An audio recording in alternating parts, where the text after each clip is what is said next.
ये रूहानी सुकून है, ये लफ्ज़ों में तो बयान नहीं किया जा सकता। ये कैफियत है जो मुझ में तालीम है।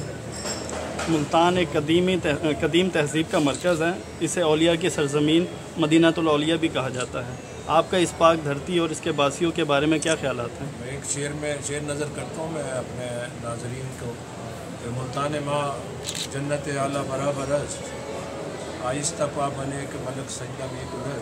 जो नाज़रीन व्यूअर्स इसका तर्जुमा नहीं जानते वो ये है कि मेरा मुल्तान या हमारा मुल्तान जो है औलिया कराम की वजह से जन्नत आला के बराबर है।